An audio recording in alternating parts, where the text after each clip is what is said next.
다과는 어떻게 돼요? 응? 다과? 그건 토론 끝나고 좀 있다가 이제 네, 지금은 다과는 따로 없고요. 4시부터. 4시부터예요. 알려주셔서 감사해요. 음악을 껐습니다. 네? 음악을 껐습니다. 네네네네. 시작하겠습니다. 네. 꽂았어요. 안녕하세요. 안녕하세요. 네, 저는 토론의 즐거움에서 주로 사회를 맡고 있는 한겨레 21 편집장 이재훈이라고 합니다. 반갑습니다.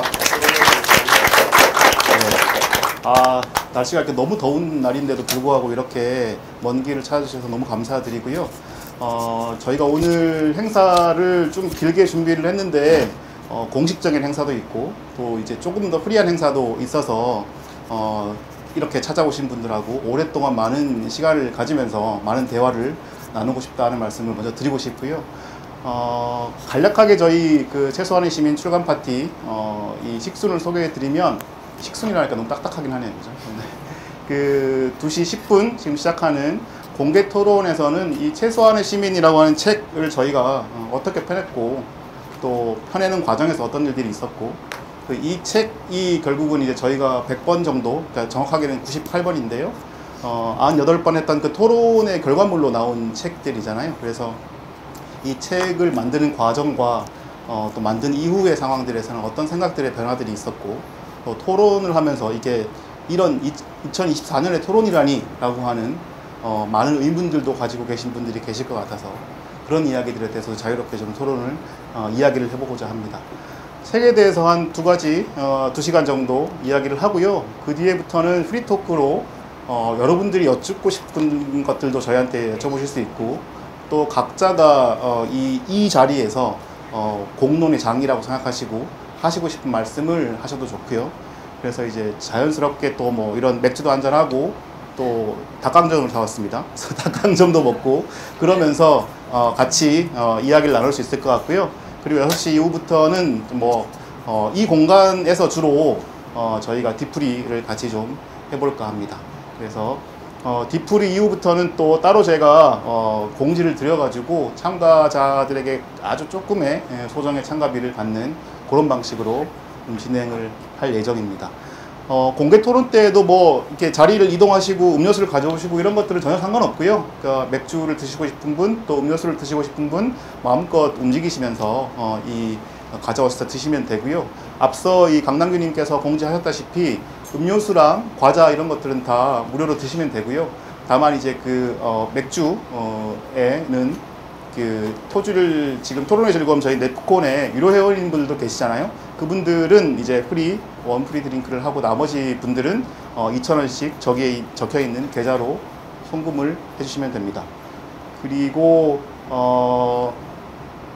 한겨레 21을 제가 저희 직권으로 한 30부 정도 가지고 왔는데요.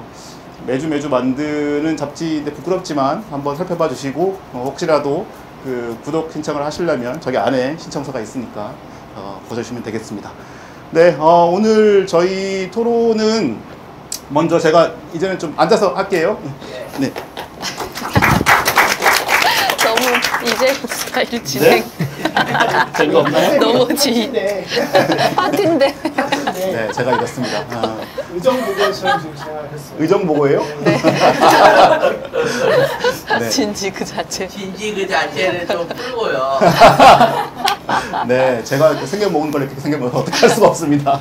네, 최소한의 시민이라고 하는 책 저희가 이제 출간한 지 18일 정도 됐거든요. 그래서 이제 저희가 생각했던 그런 정도의 뭐랄까요, 좀 반응 아니면 뭐 판매량 뭐 이런 것들을 생각했을 때 저희 기대하고 달리 이제 그저께 중세 결정이 나서 1쇄를 2,000부 정도를 찍었다고 하는데 그게 다 팔린 건지 아니면 다 팔리려고 하는 건지 출판사에서 2쇄를 찍겠다고 결정했다고 합니다. 그래서 저희는 되게 고맙습니다. 근데 저희 멤버들이 그 중세 소식을 듣고 다 아니 중세를 왜 찍지? 라고 얘기를 하거나 어떻게 중세를 찍게 된 거지? 라고 하고 왜냐하면 뭐 별달리 언론에서 반응도 없었고 또 뭐 알라딘 그 판매 지수도 별로 높지 않거든요. 그래서 어떻게 된 일인지 대단히 좀 궁금해하고 있는데 여하튼 그 저희를 이렇게 저희가 생각하기에는 어딘가에서 이 토론의 즐거운 멤버들을 이렇게 비판하기 위해서 책을 사서 읽고 얘네들 도대체 뭔 얘기를 이렇게 했나 라고 보시는 분들이 훨씬 더 많지 않을까라는 생각을 좀 하고 있습니다. 좋은 얘기를 고지고대로 듣지 못하는 습성이 토지 멤버들한테 있어서. 저희가 추론하기로는 두 가지인데요. 출판사가 많이 팔린 척 하려고 인쇄를 먼저 찍었다. 네, 그리고는 저희 인맥들이 많이 산 거를 좀 일반 독자들이 많이 산 걸 착각하고 인쇄를 찍었다. 지금 가설 두 가지밖에 없어요. 그래서 오늘 좀 많이 얘기 나눠주셔가지고 책이 팔릴만하니까 팔렸다라는 뭐라 그러죠? 설득력을 저희한테 주시면 감사하겠습니다. 네.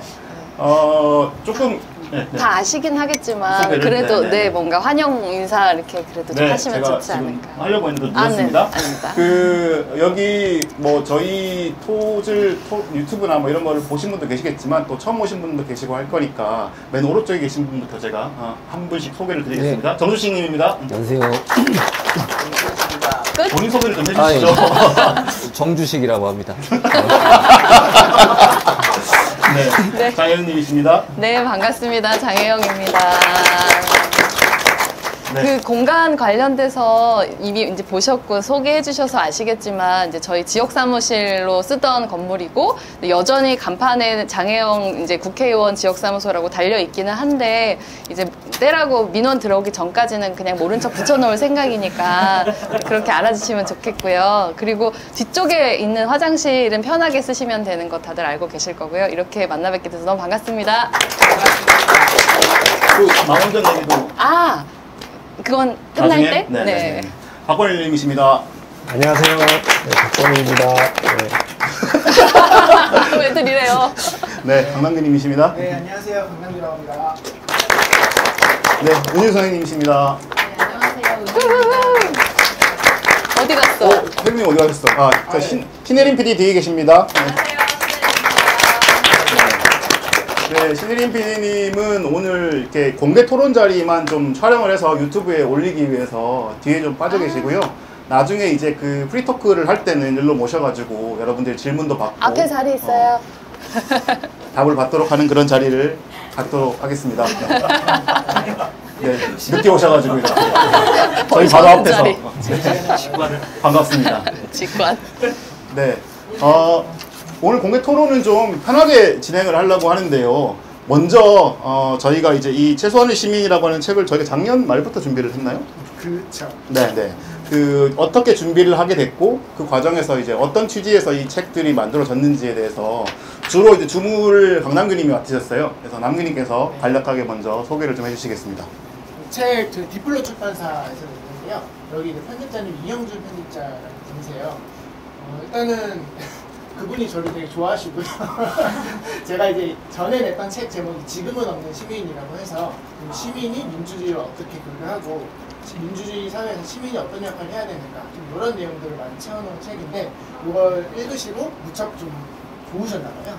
그 뒤로 저한테 이것저것 작업도 좀 제안하시고 하다가 잘 안 됐다가 그 토론의 즐거움을 시작하는 분이셔서 다시 한번 기회를 잡으신 거죠.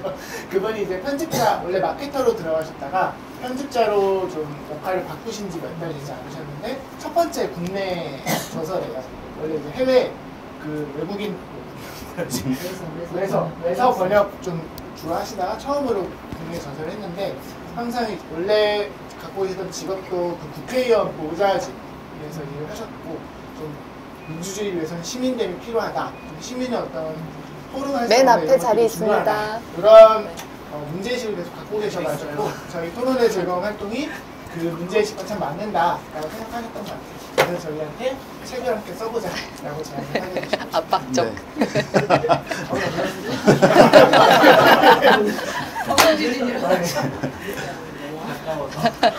네.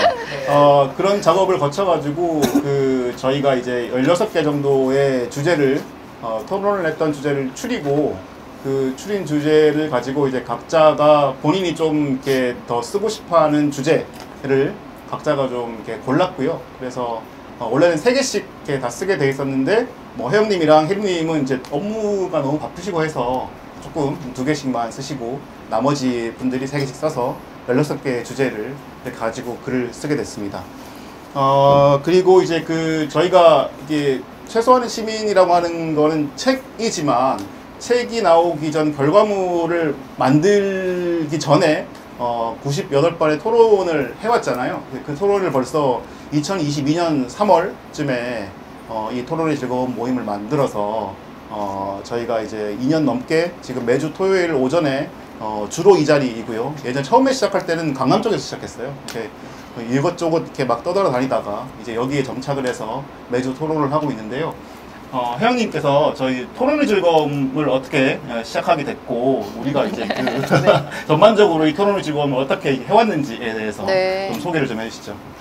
일단 그 저희가 토론의 즐거움이라는 모임 하기 전까지는 한 번도 이 멤버로 모인 적이 없었어요. 그러니까 약간 다 서로 뭐 개별적으로 알고 있거나 뭐 오랜 친구이거나 이제 그렇게 알고 지내는 사이이긴 했었는데 정확히 말하면 이제 지난 대선 직후에 뭔가 이래선 안 되겠다 라는 생각을 해서 사실은 모였다라고 저는 설명을 드리고 있어요. 혹시 다른 설명이 있으시다면 이따 보충해 주셔도 좋고요. 네. 그러니까 저희가 사실 그 지난 대선 때 그 윤석열 대통령이 당선되던 시기에 이준석 현 의원이 당시에 이제 당대표를 하고 있었고 그때 되게 약간 토론 프로그램들 그리고 약간 그런 토론 배틀이라고 하는 게 되게 성행을 했었잖아요. 근데 이제 그 토론 배틀이라고 하는 것이 이제 내가 반대되는 상대를 되게 코를 시원하게 납작하게 눌러주고 이제 이런 것들을 토론이라고 생각하고 사람들이 그거에 열광을 하는데 이제 그런 토론을 통해서 과연 우리 사회가 더 나은 결론에 이르렀나? 더 나은 상황을 마주하고 있나? 그렇지 않다는 생각을 이제 하고 있었기 때문에 배틀로서의 토론이 아니라 뭔가 협업으로서의 토론이 필요하다. 근데 이제 그런 어떤 형식이 없다. 사람들이 볼 수 있는 그런 문화적인 원형이 없다라는 생각이 들어서 그런 토론이 필요하다라고 생각하는 사람들끼리 한번 모여보자. 라고 해서 저녁을 먹었죠. 그래서 저녁을 먹으면서 이런 생각을 해봤는데 괜찮을까요? 라고 생각을 이제 질문을 던져보니까 다들 괜찮을 것 같다 라고 생각을 해서 이제 토론의 즐거움이라고 하는 이름을 정하는 과정도 좀 우여곡절이 있었지만 어쨌든 그 이름 하에 매주 토요일 오전에 모여서 그때그때의 중요한 주제들, 뭐 때로는 엄청 대중적인 주제, 혹은 때로는 엄청 정치적인 주제지만 굉장히 중요한 의미를 갖고 있는 이제 그런 것들에 대해서 토론을 하는 모임을 쭉 해온 거죠, 사실. 네. 근데 뭔가 이걸 가지고 뭐 책을 내겠다라든가 아니면 뭔가 어떤 다른 엄청 야심찬 목표를 두고 토론을 했다기보다 이런 토론을 하는 것 자체가 우리가 계속 즐거우면 그걸 전제로 한번 어디까지 갈 수 있나 해보자 라고 했는데 2년이 흘렀어요. 그래서 약간 좀 얼떨떨한 느낌이기는 합니다. 네. 여기 행사를 오시면 알겠지만 정리가 하나도 안 돼 있고 되게 지금 뭐 대중 없이 막 하고 있잖아요. 네. 저희 그렇게 토론을 시작했고 2년 동안 내내 그렇게 해왔습니다. 그래서 뭐 미리 뭐 엄청나게 뭔가를 뭐 합을 맞추고 하는 것도 아니고 저희 유튜브 영상을 보셔도 아마 되게 난상 토론 비슷하게 토론을 하시는 걸 보실 수 있을 텐데 그런 형식이 중요하다라기보다는 뭔가 토론을 할 때 이제 이전에 뭐 이제 혜영님은 그 이준석 그 의원을 말씀하셨지만 이준석 의원 이전부터 이제 한국 사회에서 진보라고 하는 사람들도 토론을 할 때 토론이라고 하는 것을 마치 이제 상대방 그 나랑 맞상대하는 토론 상대자를 꺾어서 눌러야 되는 그래서 그를 할 말 없게 만들고 그를 이제 입을 다물게 만들어야 토론이 승리하는 것이다 라고 생각하는 그런 관행들이 너무 많았던 것 같아요. 단순히 그냥 말만 하는 토론이 아니라 글을 쓰는 토론에서도 마찬가지이고 게시판에서 누군가를 제압하기 위해서 누군가의 어떤 말에 어떤 가장 작은 약한 포인트를 약점 잡아가지고 그거를 이제 비판하고 이렇게 뭐 하는 그런 행태들이 너무 많았잖아요. 그 행태들이 오랫동안 지속되다가 그 지난 대선 때 이르러서 그러니까 서로를 적대하고 이제 공존할 수 없는 상대로 여기는 어떤 문화, 정치 문화, 사회 문화가 폭발적으로 이제 그 보편화된 것 같다라고 하는 그런 암담함이 들어서 그런 암담함의 대안을 찾아보자 라고 하는 차원에서 한번 비슷한 뜻을 가진 사람들끼리 모여서 이렇게 하고 있습니다. 주식님이 이제 그 생각하시기에 저희가 이제까지 98번의 토론을 했잖아요. 네. 토론을 하시기 전하고 토론한 이후하고 좀 달라지거나 이런 토론에 대한 생각이나 이런 것들이 달라진 거 좀 있으세요? 아, 제가요? 네. 일단 제가 달라진 점이라고 하면 조금 하기 전보다 겸손해진 것 같아요. 그러니까 이게 토론하면서 뭐 여기 멤버들이 갖고 있는 어떤 지식이나 지혜를 듣기도 하지만 근데 그런 것보다는 그러니까 이분들이 생각하는 방식에 대해서 배우게 된 것 같아요. 그래서 어떤 사람은 되게 어떤 실천적인 고민에서 저보다 훨씬 탁월한 어떤 재능이 있는 사람이 있고 어떤 사람은 논리적으로 뭔가를 파헤치는 데 있어서 뭐 탁월한 능력이 있는 사람이 있고 어떤 사람은 뭐 한 가지 이슈에서 뭐 넓게 확장해서 생각하는 데 아주 재주가 있는 사람이 있고 또 뭐 깊게 파내려가는 데 재주가 있는 사람 이 사람들의 지식이나 지혜 같은 거는 뭐 제가 따로 그런 것들은 공부해서 얻을 수 있겠지만 이분들이 생각하는 방식까지 배울 수는 다른 데서 배울 수는 없을 것 같아요. 그래서 매주 만나서 이야기를 하면서 아, 이 사람은 이걸 이런 식으로 생각하는구나 이렇게 생각할 수도 있구나라는 그런 생각하는 방식들 제가 몰랐던 방식들을 접하면서 조금 겸손해졌어요. 그러니까 제가 알고 있다는 게 제가 뭘 알고 제가 뭐 독창적으로 어떤 생각을 한다는 것 자체가 그렇게 별로 의미가 없구나. 나 혼자 어떤 생각이나 어떤 뭐 주장을 갖고 있다는 것 자체가 되게 크게 보면 굉장히 좀 보잘것없다는 생각을 했어요. 그래서 같이 이렇게 생각들이 더해지면서 최초에 제가 갖고 있었던 어떤 생각이나 주장보다 훨씬 더 좋은, 더 나은 어떤 생각들이 정돈되는 걸 발견하면서 좀 겸손해졌던 것 같아요. 그게 저한테 개인적으로 제일 큰 변화가 아닌가 생각이 되네요. 네. 박관리님도 비슷한 주제로 한번 말씀을 좀 해주시죠. 그러니까 토론과 논쟁의 차이 이런 부분들을 많이 생각하게 됐던 것 같아요. 제가 20대 시절에 대학교 졸업반 무렵에 90년대죠. 2000년대죠. 2000년대 초반. 그때 이제 기자 시험을 준비를 하면서 주로 놀았던 데가 정치 사이트, 정치 논쟁 사이트였는데, 그때 한참 이제 안티조선 우리모드라는 사이트가 있었고요. 그리고 진보누리라는 사이트가 있었고. 말을 크게 해주셔야 뒤에도 들릴 것 같아요. 아, 예. 어쨌든 정치적인 논쟁을 하는 사이트들이 굉장히 많았습니다. 그래서 키보드 배틀이라고 하죠. 그래서 뭐 새벽같이 온갖 종류의 정치적인 논쟁들을 하고 놀았던 시기가 있었는데 제가 어디 가서 이제 흔히 저를 소개할 때 그런 온라인 논쟁과 관련된 저의 예전 이력을 소개할 때 강준만 키드라는 얘기를 많이 하거든요. 강준만 선생님이 당시에 이제 인물과 사상이라는 무크지를 내기 시작을 했고 그런 책들을 많이 읽으면서 알게 모르게 영향을 많이 받았습니다. 저는 물론 강준만 선생님이 하는 얘기에 한 번도 동의해 본 적이 없습니다. 그 강준만 선생님의 이 주장에 동의를 해서가 아니라 그분이 실명 비판을 하고 사람들과 정치적인 이슈에 대해서 이야기하는 방식에 대해서 굉장히 좀 인상이 깊었기 때문에 제 스스로 강준만 키드라고 얘기를 했는데 당시에 또 진중권이라는 사람이 등장을 해서 독일 유학을 끝나고 와서 홍세화, 진중권, 강준만 뭐 이런 김규황 씨 이런 분들까지 해서 정치적인 논쟁이 확 열렸던 시기였습니다. 그래서 저나 지금 뭐 정치평론하고 있는 김민아 씨나 그런 사람들이 아주 꼬마였던 시기에 그런 사람들을 보면서 이제 논쟁이라는 것을 배우게 됐죠.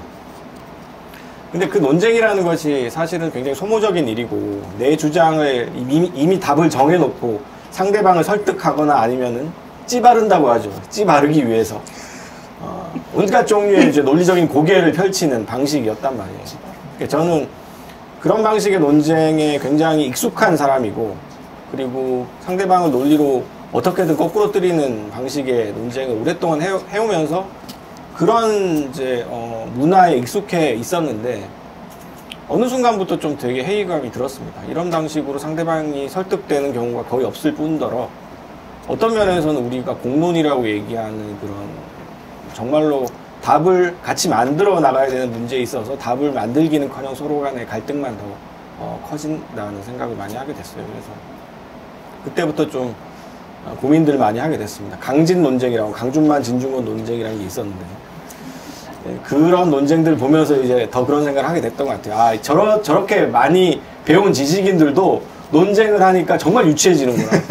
아, 정말 바닥을 보이는구나. 나는 저렇게 되지 말아야지. 나는 저렇게 추하게 늙지 말아야지 하는 생각을 그때 처음 했던 것 같습니다.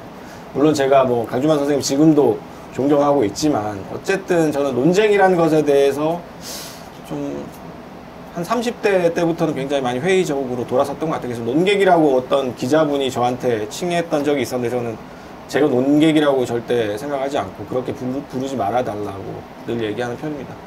근데 제가 뭐 이 얘기를 길게 한 이유는 어쨌든 그런 논쟁과 디베이트라는 것과 우리가 토론의 즐거움에서 하고 있는 어떤 면에서는 이것도 논쟁의 일종이긴 하지만 저는 이게 디스커션이라고 생각을 하거든요. 네. 하나의 우리 각자의 답을 서로 관철시키기 위해서 싸우는 것이 아니라 답을 정해놓지 않고 얘기를 계속해서 끌어나가는 것, 주제를 중심으로 끌어나가는 것, 그 과정 속에서 서로가 서로의 생각이 바뀌는 것들을 많이 느끼기도 했고, 저도 뭐 주식님 말씀하셨던 것처럼 이 멤버들의 생각에 의해서 제 생각이 많이 바뀌는 경험도 하기도 했고, 또 제 말에 의해서 또 멤버들의 생각이 바뀌는 것들도 많이 봤습니다. 그런 경험들이 되게 충만했던 것 같아요. 지난 2년 동안 토론의 즐거움을 하면서 제가 주변 사람들한테 늘 해왔던 이야기가 토요일 아침마다 내가 이 사람들을 만나는 이유가 있다. 그냥 가서 얘기하는 게 즐거워서다. 그 글자 그대로 즐거움이 있기 때문에 했던 것이고, 저는 그런 즐거움들이 그래도 적지 않은 분들께 전해졌기 때문에 우리가 이렇게 영광스러운 2세를 찍지 않았을까 생각을 해봤습니다. 네. 처음으로 박수를 받으신 것 같아요. 주식님한테 박수 안 쳐주시죠? 저도 못 받았어요. 네. 저희가 이렇게 토론 이야기부터 먼저 드리는 거는 결국은 이 최세환의 시민이라고 하는 책이 그 토론의 결과물이고, 물론 이제 그 토론을 그대로 실은 건 아닙니다. 읽으신 분들도 많이 계시겠지만, 그래서 그런 형식에 대한 얘기를 조금 이따가 하고요. 어쨌든 토론 이야기를 계속 하게 되는데, 이 토론에 대해서도 아마 여러 의문들이 있으실 거예요. 그러니까 이제 우리가 지금 계속 이야기하고 있는 이제 논쟁이 아니라 뭐 상대를 꺾을 위한 토론이 아니라 이제 협업을 위한 토론이라고 했을 때, 과연 정말 그 어떤 생각들이 모두가 일치하지 않을 텐데 그것들을 그냥 자기적으로 맞춰가는 토론의 방식을 하는 건 아니냐. 그러니까 끝까지 생각에 이 대립을 할 수밖에 없을 텐데도 불구하고 이 토론에서 서로 좋게 이런 결과를 내는 것이 맞다고 생각해서 그냥 결과를 내는 거 아니냐, 이렇게 생각하시는 분들도 있을 수 있을 것 같고, 또 그 토론이라는 단어 자체가 우리의 공론을 확장하는 데 있어서 어떤 역할을 하는지에 대해서 좀 부정적으로 생각하는 분도 계실 거고, 이런 여러 가지 아마 이견들이 더 이렇게 풍부하게 있으실 거라고 생각이 들어요. 그래서 저희가 이제 오늘 같은 이런 자리를 마련하기도 한 거고, 그리고 이제 토론에 대한 이야기와 책에 대한 이야기, 책은 주로 저희가 어떻게 보면 토론의 결과물로 쓴 칼럼이니까 그 칼럼에 대한 이야기, 그 안에서 더 세부적인 주제 중에서 어떤 이야기를 좀 하고 싶은 게 있는지 그런 거에 대해서도 한번 이야기를 나눠볼 수 있을 것 같고요. 그리고 은유 선생님 때도 한번 말씀을 좀 여쭙고 싶은데, 은유 선생님은 저희가 이제 그 100번 토론을 하고 이 최소한의 시민을 출간하는 과정에서 이제 중간에 토론의 즐거움 멤버로 뒤늦게 이제 들어오셨어요. 그래서 애초에는 제가 처음부터 모시고 싶었는데 2년 전에는 이런저런 일들이 너무 많으셔가지고 계속 기회를 못 보다가 뒤늦게 이렇게 참가하게 됐는데, 토론을 이제 벌써 한 몇 번 해보셨잖아요. 네. 그래서 저희가 지금 은유 선생님은 약간 관찰자이기도 하면서도 참여자인 그런 상황인데, 토론에는 어떻게 좀 보셨고, 그 몇 번의 짧은 토론이었어도 예상했던 거하고 비슷했는지 아니면 달랐는지 그런 얘기를 좀 듣고 싶습니다. 네, 우선 저는 그 글 쓰는 일을 하고 있고요. 주로 논픽션을 씁니다. 르포도 쓰고, 뭐 산문도 쓰고 글쓰기 책도 쓰고, 그래요. 그래서 평소에 사람들을 굉장히 많이 만나거든요. 강연과 수업을 통해서, 그리고 인터뷰를 통해서. 그래서 좀 다양한 분야에 제가 좀 많이 시험대에 오르는 기분이 들곤 해요. 물론 취재 전에 이제 공부도 하고 가고 하지만 늘 제가 하는 그 이론이나 지식이나 이런 것들 보다 삶이 늘 크니까 제가 좀 좌절하는 순간들이 있어요. 그래서 다각도로 공부를 좀 해야 되겠구나라는 생각이 들었고, 그러던 차에 이제 토론의 즐거움을 예, 저도 뭐 다 보지는 못했는데 가끔 이렇게 보다가 제안이 와서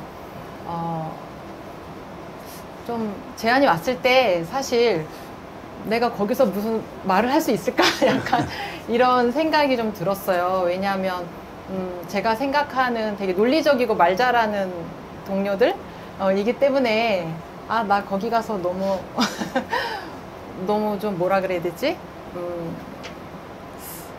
너무 내가 할 말이 잘 내 의견을 잘 표현할 수 있을까? 이런 좀 우려가 좀 됐었어요. 근데 기혼 유자녀 여성 지분으로 제가 약간 비례대표가 아니에요? 국회의원 비례처럼 오게 됐어요. 여기 이렇게 아이를 청년 비례로 그래서 기혼 유자녀 여성으로서 나의 이제 이렇게 오게 됐다 이렇게 생각을 했고 또 그런 이야기도 했는데 문득 또 혼자 생각해 보니까 한국 사회에서 기혼 유자녀 여성이라는 건 약점이거든요. 뭔가 경력과 기회에서 좀 배제되고 그게 경력으로 인정되지 않는 건데 토론의 즐거움이 오니까 그게 뭔가 장점이 되네. 이러면서 역시 좋은 곳이다. 예, 이런 생각을 했었고요. 그래서 이제 뭐가 제가 이렇게 새로 왔잖아요. 근데 뭐가 이렇게 환영하고 이런 건 없어요. 그냥 어제 알던 사람처럼 그냥 뭐 앉으라는 얘기도 안 해요. 그냥 제가 와서 알아서 커피 내려 먹고 네. 뭐 해야 되는 그런 투박한 맛이 또 이 토론의 즐거움의 특징이고 또 장수 비결인 것 같긴 해요. 예, 그래서 토론을 제가 뭐 그 전에 좀 잡혔던 강연이나 이런 게 있어가지고 지금 한 3-4번 정도 했나? 뭐 많이는 못 왔어요. 그랬는데 이제 와서 이야기를 이렇게 하니까 좀 좋더라고요. 되게 난상토론 같긴 한데 이제 말에 말이 더해지고 그러면서 조금씩 논의가 모아지는 게 좀 되게 신비하다? 예, 이런 생각이 들었어요. 그래서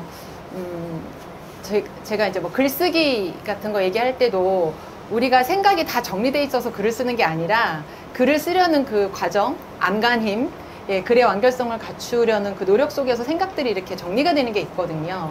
근데 토론도 약간 내가 너무 그거에 대해서 정돈된 생각이 없는데 어떡하지 하는 두려움에 오긴 하는데 조금씩 자기 경험과 뭐 지식과 지혜와 이걸 보태다 보면 예, 무언가가 좀 형성이 되는 예, 과정을 경험을 하면서 네, 정말 아까 무슨 토론이었죠? 배틀 토론이 아니라 협업.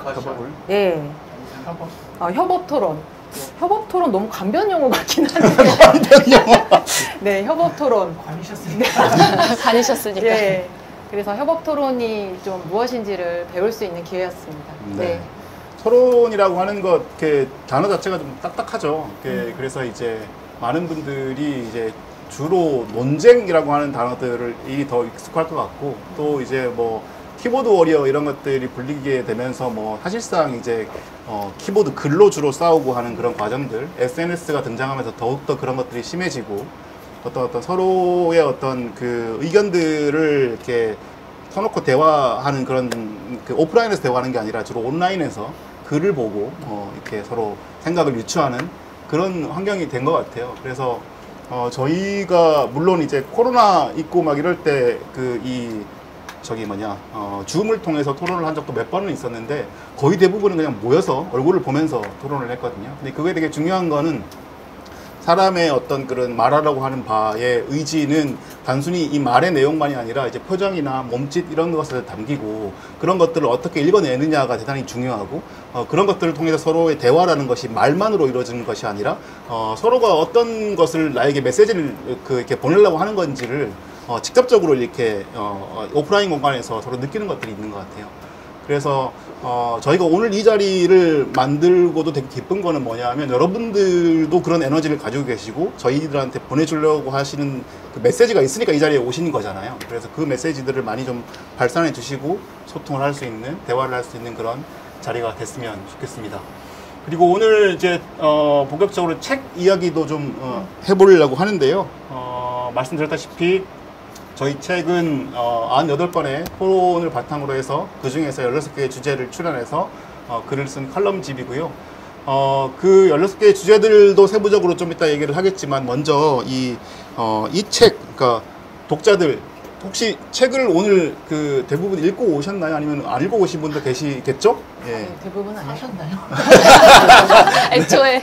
네. 여튼 이 독자들이 이 책을 어떻게 읽어주셨으면 좋겠는지 요에 대해 생각을 혜영님에게 한번 좀 들어보도록 하겠습니다. 네.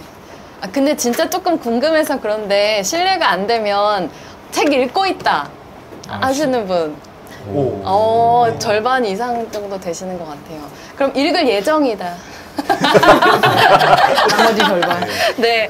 약간 그 책도 영화처럼 너무 스포하면 좀 그렇잖아요. 근데 실제로 사실 책에 들어가는 이제 부분 그리고 나가는 부분에 대해서 되게 좋은 글이 실려 있기 때문에 그 글을 읽어보실 거를 제일 추천을 드리고는 싶은데, 그러니까 저희가 이 책이 사실 예를 들면 뭐 박건일 칼럼집 그런 건 아니잖아요. 오히려 어떤 서로가 특정 주제에 대해서 토론을 했었고, 근데 그 토론이 뭔가 잘 된 경우에는 이제 그때 정리됐었던 생각을 바탕으로 해서 칼럼을 정리를 해서 또 이제 연재를 하고 그랬던 것들을 좀 더 다듬어서 좀 핵심적인 주제들에 대해서 모아놨고, 그리고 뒤쪽에는 약간 그러니까 칼럼만 보면 이게 토론인가? 라고 생각하실 수도 있는 구성이라고 생각하거든요. 그래서 이제 뒤쪽에는 저희가 토론했던 거를 녹취록 형태로 이제 쭉 실어놨고, 그래서 그 칼럼이라고 하는 게 이런 형태의 토론을 통해서 만들어진 거구나 라는 걸 유추하실 수 있는 이제 그런 구성이에요. 그래서 이 책을 어떻게 읽으시면 좋을까를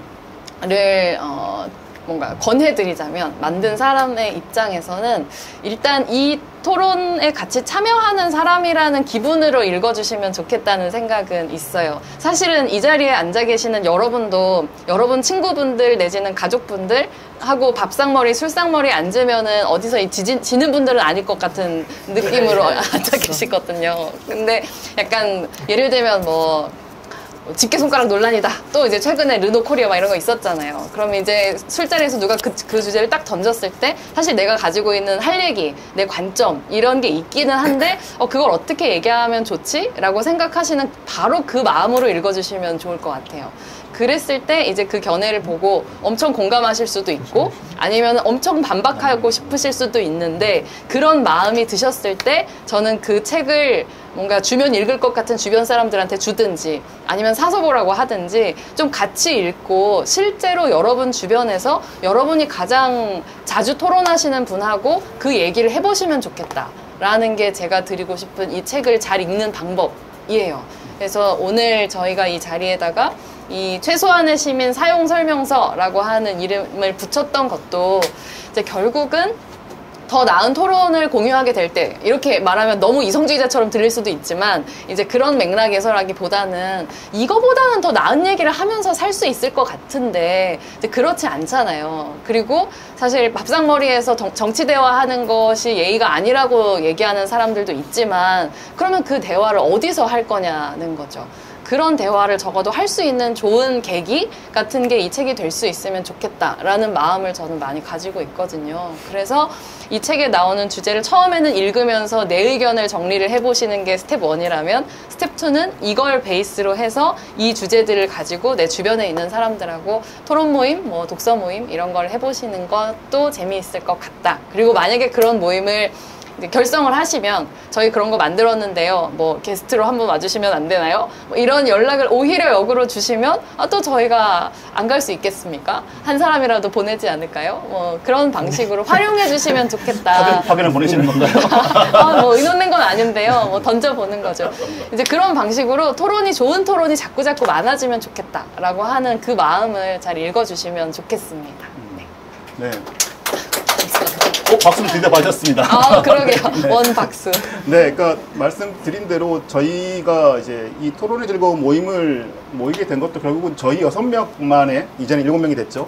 7명만의 토론이 아니라 이제 나름 뭐 넵콘 플랫폼도 있고 유튜브 플랫폼도 있고 여러 플랫폼을 통해서 이걸 공유하고 또 이제는 책이라고 하는 책도 하나의 플랫폼이죠.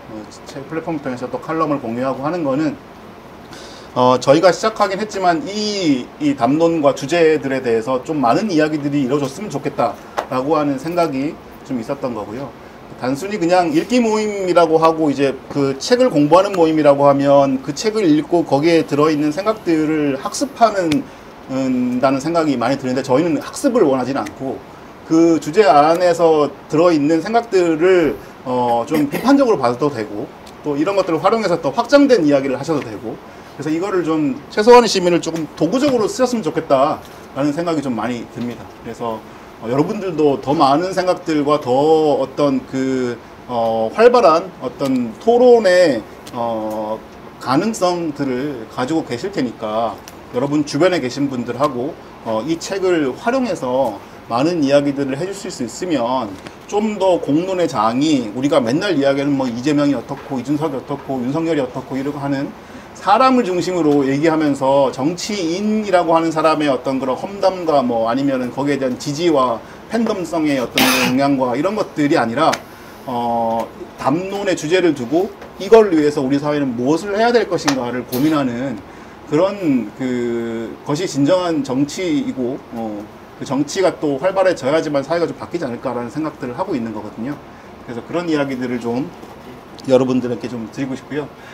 또 이 최소한의 시민이라고 하는 책의 제일 1장 첫 글이 주식님 글이잖아요.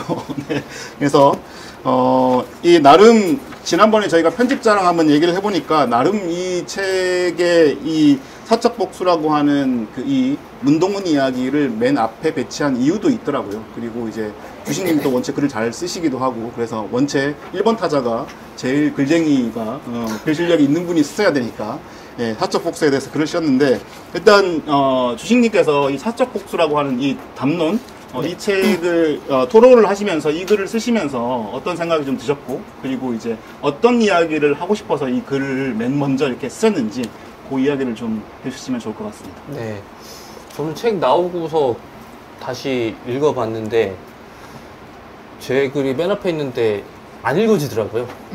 그래서 이거 왜 이렇게 안 읽어지지? 제가 썼는데도 뭔가 이렇게 그래서 생각을 해봤어요. 이거 왜 이렇게 쓸 때는 나름 열심히 쓴 것 같은데 왜 쉽게 안 읽어지지? 그러니까 쓸 때 제가 명쾌하게 뭔가 정리가 안 됐던 것 같아요. 처음에 더글로리라는 드라마를 보고 토론을 하면서 제가 처음에 생각했던 가설은 그러니까 이 인간의 복수심, 그러니까 그 드라마를 보면서 문동은 송혜교한테 이입하는 많은 사람들의 복수심을 보면서 사람들의 복수심을 사회적으로 어떻게 관리하는 게 좋을까라는 생각이 들었어요. 그래서 이걸 좀 관리할 수 있는 어떤 방법을 제시했으면 좋겠다. 명쾌하게 제시하고 싶다는 욕심이 있었는데 제가 복수에 관해서 여러 연구자들의 어떤 공부한 내용들 이런 것들을 다 보면서 혼자 골방에 앉아서 고민을 해봤는데 이 복수심이라는 이 감정을 알면 알수록 이 감정 자체가 너무 원초적인 감정이라는 걸 알게 됐어요. 그래서 이거를 사회가 관리하려고 했던 시도들이 단 한 번도 성공했던 적이 없다는 것도 알게 됐고 그래서 이 엄청난 이 감정을 도대체 통제하는 것이 과연 가능하긴 한가라는 의문이 들었던 것 같아요. 근데 그래서 그렇게 명쾌한 답은 찾지 못했는데 제가 그래도 이걸 사회가 복수심을 관리하는 데 있어서 뭔가 좀 가능성을 발견했던 지점은 역사를 쭉 살펴보니까 유난히 복수가 권장됐던 사회들이 있었더라고요. 예를 들면 저 시칠리아 마피아들이 지배했던 시칠리아 섬의 사례든지 아니면 아무튼 뭔가 권력의 중심에서 멀어진 지방 또 어떤 복잡한 이유들에 있어서 그 부모 세대들로부터 자식에게 복수심을 전승시키고 그걸 권장했던 사회들이 있었는데, 그런 사회들과 그렇지 않은 사회의 차이가 무엇인가를 생각을 해봤어요. 그래서 이제 그 책에 나오겠지만 길게 설명하기 조금 어려운데, 그 명예와 존엄의 차이라는 그 키워드를 가지고 이 복수심을 최대한 사회가 완충시킬 수 있는 방법을 찾아보자 라는 생각으로 쓴 글이었는데, 제가 최초 생각했었던 그런 명쾌한 해답이 나오지 않아서 조금 저도 읽기가 좀 쉽진 않았었고, 그래도 그 제가 고민하고 있던 그 이슈에 대해서 제가 해볼 수 있는 데까지는 깊이 들어갔던 것 같아요. 그래서 제 능력은 거기까지 해서 제가 할 수 있는 제 고민은 충분히 발휘를 해서 쓴 글이 그렇게 나왔던 것 같습니다. 네. 박수를 드려야 될 것 같아요. 네, 박수를 쳐주셔서 감사합니다. 주식님이 첫 1번 타자로 이제 이 글에 대해서 말씀을 하셨는데, 전반적으로 저희가 이제 이 최소한의 시민이라고 하는 제목은 저희가 정한 건 아니고 편집자가 제안을 해서 정하긴 하는데, 이 많은 글들에서 이제 시민성에 대해서 우리가 이제 글에서 꺼내서 이야기를 했던 것 같아요. 이제 그런 시민성에 대해서 좀 처음에 가장 먼저 이 지금은 없는 시민이라고 하는 책을 쓰면서 이야기를 꺼내시기도 했고, 또 남규님이 이 책 안에서 썼던 그 글들, 뭐 PC 논쟁이랄지 아니면은 뭐 문해력 얘기랄지 이런 것들이 그 시민성에 대한 이야기들하고 좀 연결되는 측면들이 좀 있는 것 같아서, 남규님이 보시기에 이제 이 최소한의 시민이라고 하는 이 개념, 이 책 제목이 아니라 최소한의 시민은 어떤 거라고 좀 생각하시는지 이야기를 좀 들어볼 수 있을까요? 사실 저는 지금은 없는 시민이라는 제목도 제가 쓴 건 아니고 편집자가 제안을 해서 그러세요 하고 나중에 5개월 뒤에 어디 언론기사 인터뷰하시는 걸 보니까 이런 제목이었구나 그렇게 알게 된 케이스인데, 지금 사실 시민이라는 개념에 대해서 앞에서 이미 다 혜영님이나 뭐 주식이나 재훈님이나 한마디씩 해주신 것 같아요. 저는 크게는 좀 두 가지인 것 같습니다. 첫 번째는 어떤 사회가 실패했다, 사회가 붕괴했다, 사회가 뭔가 잘못되고 있다라는 뉴스나 현상을 봤을 때 이러는 사람들이 있잖아요. 거봐라, 내가 말했지? 이거 다 망했네? 뭐 집에 가자. 약간 이런 사람들이 있는 반면에 어이구 이걸 어쩐담 하면서 고민을 하게 되는 사람들이 있을 텐데, 저는 이걸 어쩐담 하는 그 어떤 걱정 혹은 문제를 해결해야겠다는 뭔가 티끌 같은 생각, 거기서부터 시작하는 게 시민의 개념이라고 저는 생각을 해요. 그래서 저희 써있는 글들 대부분 보시면 아시겠지만, 어떤 단순한 뭐 문화 비평에 그친다거나 혹은 어떤 뭐 현상에 대한 그냥 뭐 냉정한 판단 분석이라거나 좀 여기서 그치지는 않고, 그래서 이 문제들을 어떻게 우리가 풀어나갈 수 있지, 어떻게 좀 고민을 해서 나아갈 수 있지, 뭐 당장 떠오르는 게 제 글이라 제 글을 사례로 드는 건데, 그 문해력에 대한 얘기를 썼잖아요. 그 문해력 막 여러 가지 문제들이 현상들이 있을 때 이 문제를 보고서 어유 요즘 사람들 문해력 너무 떨어지네 쯧쯧쯧하고 하는 게 아니라, 이 떨어지는 사람들의 문해력을 어떻게 키울 것인가, 혹은 이 문해력이 낮아진 상태에서 우리는 어떻게 대화를 할 것인가, 좀 이런 고민부터 시작하는 게 시민이다 라고 생각을 했고요. 두 번째로는 저희 모임처럼 그냥 어떤 주제들이, 매주의 이슈들이 있을 때 충분하게 뭔가 내가 너무 잘 아는 주제가 아닌 경우들이 대부분이거든요. 저희도 거의 뭐 주제를 정할 때마다 저는 여기에 대해서 할 말이 없는데 일단 가보겠습니다 하고 모여서 얘기를 시작하다 보니까 1시간 반짜리 토론이 되고 하는 그런 경우 많이 해요. 지금 당장 오늘 주제도 좀 그런 비슷한 주제들인데, 그런 식으로 좀 모여서 잘 모르는 주제에 대해서 내가 뭔가 말을 해도 저 사람이 나의 말을 의심하지 않을 것이라는 어떤 확신 속에서 대화할 수 있는 그런 공동체를 갖는 것, 혹은 그냥 대화 메이트를 가질 수 있는 것이 두 번째 시민의 시작이 아닐까. 저희 토론의 즐거움 처음 시작할 때 저희 트위터 등지에서 이분들이 좀 적이 많으신데, 이분들의 적들이 저 사람들 또 통칭 유슬림이라고 하던데, 유슬림들 또 이제 살롱 같은 거 만든다, 정치 살롱 만들고 자기들끼리 하하호호 하면서 민주당 비난하는 모임하려는 거 아니냐, 좀 이런 비판을 되게 많이 봤었어요. 근데 그 살롱이라는 개념이 물론 이제 중산층 귀족들이 모여서 하하호호하는 살롱들도 있겠지만, 그냥 저희는 그 시민들이 모여서 대화를 하는 개념이라고 저는 생각을 하거든요. 그런 되게 작은 단위들의 뭐 단순히 저희처럼 매주 이렇게 만나는 모임까지는 아니더라도 뭐 출근해서 점심시간에 어제 그 뉴스 봤냐, 뭐 어떻게 생각하냐 했을 때 서로의 의도에 대해서 곡해하지 않을 수 있는 뭐 그런 공동체, 같은 것들이 좀 시민의 두 번째 최소한이지 않을까 네, 그런 생각을 하게 되었습니다. 네. 남규님이 이제 그 시민에 대한 이야기를 이제 문해력이나 뭐 이런 부분들 그리고 이제 우리가 이제 어떤 평소의 삶을 뭐 살아가는 태도 이런 부분에서 좀 설명을 해주셨다면 또 한 명에게 좀 여쭙고 싶은 게 있어요. 이제 권일님에게 좀 여쭙고 싶은 건데 이제 저희가 이 책의 순서를 보시면 권일님 책의 글이 맨 마지막에 이 소비자주의라는 주제로 나옵니다. 어떻게 보면은 지금 한국 사회에서 어떻게 보면 시민성에 대해서 이야기를 할 때 가장 많은 이야기를 해야 될 것들이 이제 이 소비자주의적인 어떤 정체성 이 부분인 거고 이것이 어떻게 우리 사회를 좀 병들게 하고 있는지에 대한 생각들을 저희는 매번 토론하면서 자주 이야기를 하고 있는데요. 권일님이 생각하는 그래서 소비자주의하고 연계해서 최소한의 시민은 어떤 것인지에 대해서 좀 얘기를 들어보겠습니다. 네. 일단 편집자님께서 최소한의 시민이라는 제목을 제안을 주셨을 때 어떤 내용인지 잘 와닿지는 않았어요. 그 최소한이라는 게 미니멈이잖아요. 미니멈의 시민은 뭐지?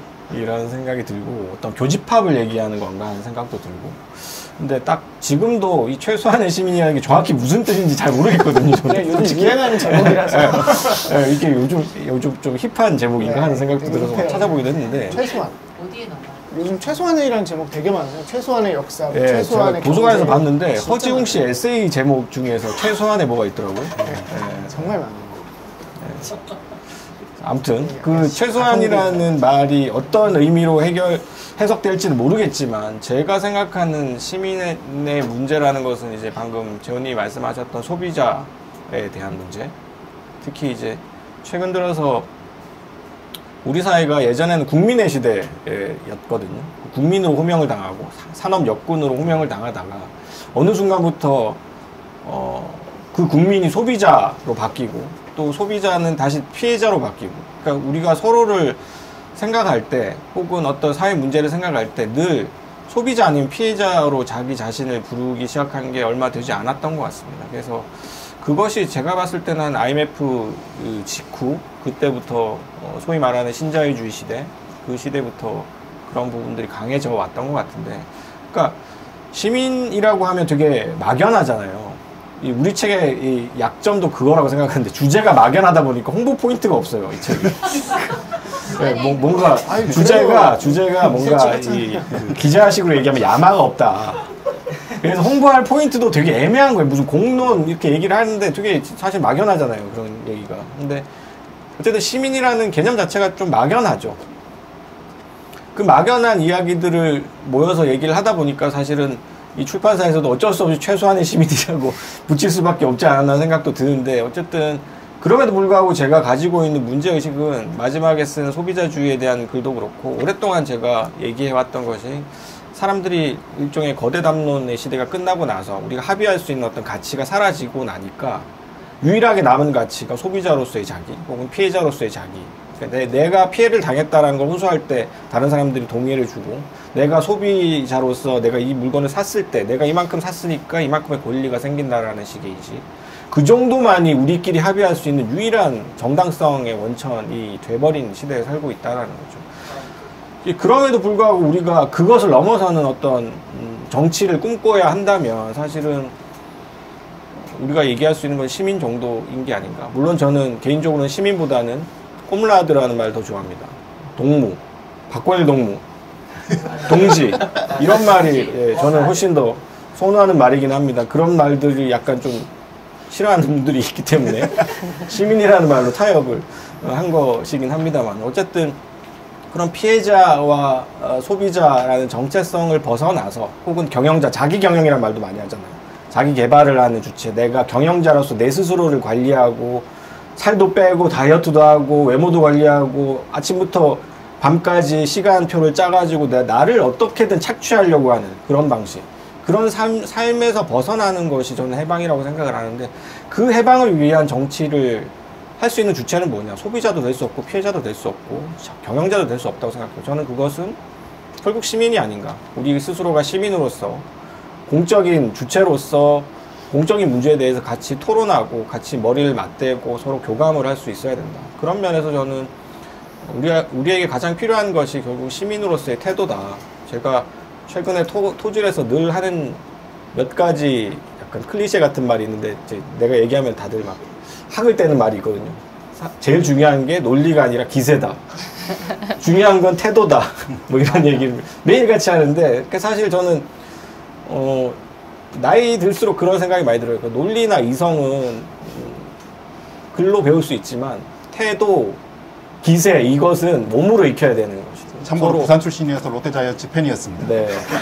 서로 소통을 하는 과정에서 사람들과 직접 대면하고 그 만남 속에서 우리가 배울 수 있는 것이 바로 태도이고 기세라고 생각을 하고 결국은 태도와 기세가 사회를 바꿀 수 있는 에너지라고 생각을 해요.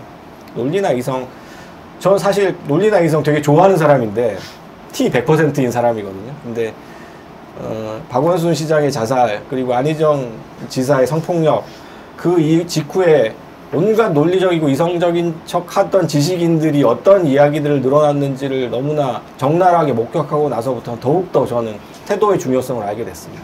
결국 중요한 것은 논리, 이성 이런 것보다 더 중요하다. 태도가 라는 생각을 했습니다. 그래서 최소한의 시민이라는 책을 읽을 때 우리가 어떤 각자 이 글 속에 녹여낸 자신의 생각이나 논리, 이성 같은 것들도 중요하지만 제가 더 봐주십사하고 말씀드리고 싶은 것은 어떤 태도로 이 글을 썼는가, 누구와 얘기하고 누구에게 말을 걸기 위해서 이 글을 썼는가라는 점이 중요하다고 생각을 합니다.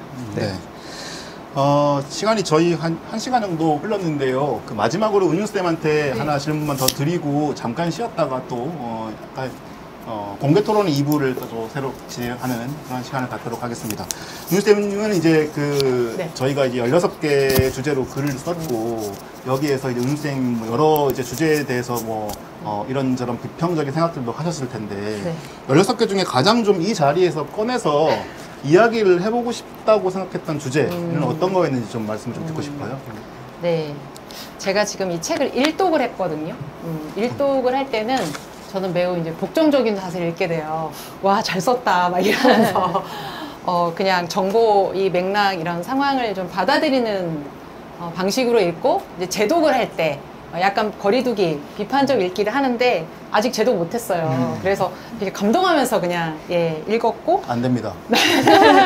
이제 이독을 할 겁니다. 네, 내일 이독을 할 거고, 주제가, 저는 이제 이 책이 공저잖아요.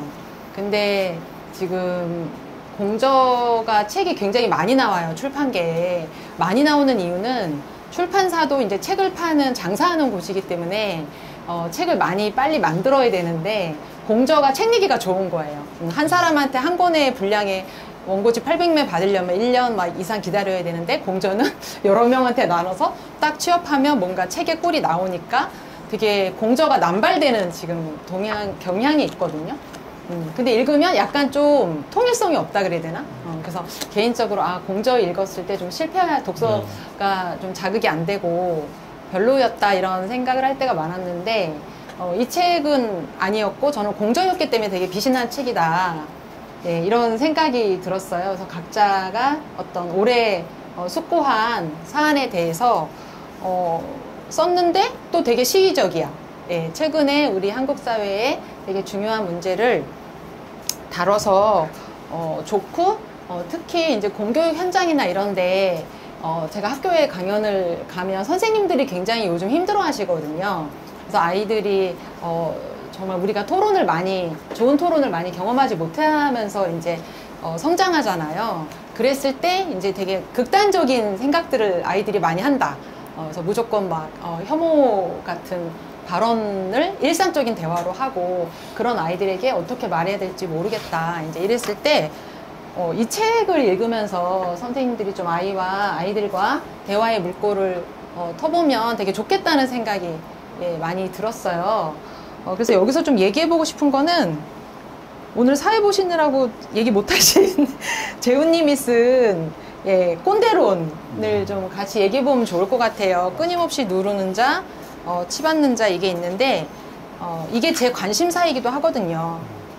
사실 제가 이제 글쓰기 수업을 지금 14년째 진행을 하고 있는데 하다 보면 특별히 이렇게 심사하지 않거든요. 누구 자격을.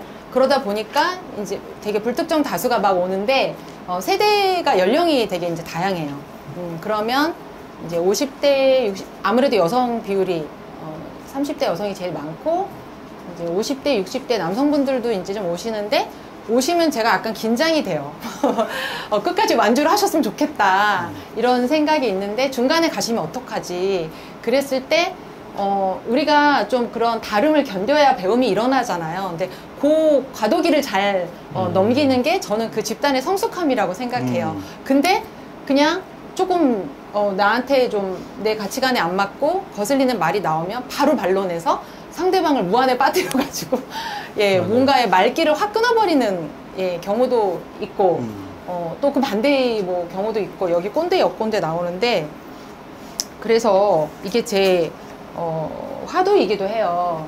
우리가 배경이나 경험이나 이런 살아온 경험, 배경, 지식이 다 다른 상황에서 어떻게 계속 말귀를 유지할 수 있을까? 생각이 같아지는 건 저희는 거의 어렵다고 봐요. 근데 다른 채로 어떻게 공존할 수 있을까? 그 고민이 있던 차에 이 글을 봐가지고 되게 좀 반가웠어요. 그래서 알려고 하지 않는 그런다는 점에서 이제 뭐 이게 연령의 문제가 아니라 어떻게 보면 자세의 문제다 이런 논점도 되게 좋았고 대화가 없는 그 자리에서 배움은 일어나지 않는다 이런 표현도 제가 좀 생각해보는 부분이에요. 그래서 이 부분을 좀 같이 얘기해보면 좋겠다. 어떤 마음으로 쓰셨어요? 이 주제는 되게 오랫동안 생각을 했던 것 같아요, 저는. 그러니까 토론의 즐거움 하기 전부터 아마 생각을 했던 주제인 것 같은데, 물론 이제 꼰대라고 하는 거는 이제 이 개념에서는 그냥 활용한 것이고, 배움에 대한 이야기, 그쵸? 그 전수에 대한 이야기인데, 저도 이제 조금씩 나이가 들어가기 시작하니까, 후세대들이 있고, 또 저보다 앞 세대에서 뭔가를 했던 사람들이 있고, 이런 이 세대적인 이어짐들이 있잖아요. 근데 우리가 보통은, 박건일님이랑 저랑 이제 오랫동안 많은 것들을 얘기했던 것 중에 하나가, 한국 사회는 뭔가에 대해서, 한번 불처럼 일어났다가, 그 열정적으로 뭔가 불처럼 일어났다 그 상황이 끝나고 나면 모든 것들이 다 사라지고 소진되고 난 뒤에 다시 원점으로 돌아가는 거예요. 그래서 이제 박건일 님이 이제 한겨레에 쓰는 칼럼 이름도 다이내믹 도넛이잖아요. 계속 우리는 순환해서 똑같은 오류를 반복하고 똑같은 실수를 반복하는 그런 사회. 그리고 이전 세대와 그 다음 세대, 후속 세대가 서로 엄청나게 불신하고 서로에게 뭔가 배움이라고 하는 것들, 그리고 이제 이전 세대에게 뭔가 배울 것은 없다. 우리는 우리의 것을 새로 만들어야 된다. 라고 하는 생각들을 너무 많이 하는 것 같아요. 물론 이제 그 이전 세대들이 당연히 구린 것들이 있고 낡은 것들이 많죠. 하지만 그들도 그들의 어떤 시대에서는 무언가를 건설하기 위해서 애썼던 사람들이고 그 애썼던 것들 중에 한국 사회가 그런 것들 때문에 어느 정도 진보했던 것들이 분명히 있거든요. 그러면 그 단계에서 그 최소한의 어떤 그런 합의 안에서 그 다음 과정에서 무엇을 할 것인가가 이야기가 되어야 되는데 대부분의 담론들이 이전 세대가 너무 구려서 이렇게 우리 사회가 망했어 라고 하는 담론으로 끝나버리는 이야기들이 계속 나오더라고요.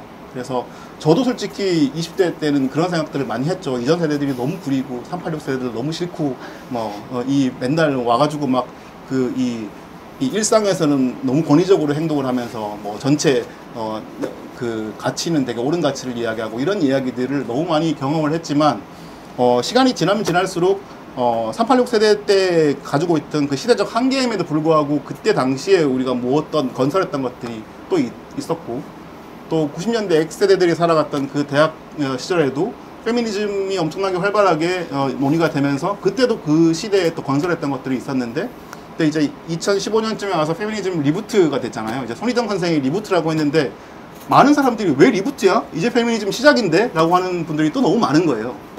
그러면 우리가 90년대에 했던 2000년대 초반에 했던 페미니즘의 어떤 그런 논의들이나 우리가 건설했던 사회는 무엇인가? 라는 의문들이 또 계속 남더라고요.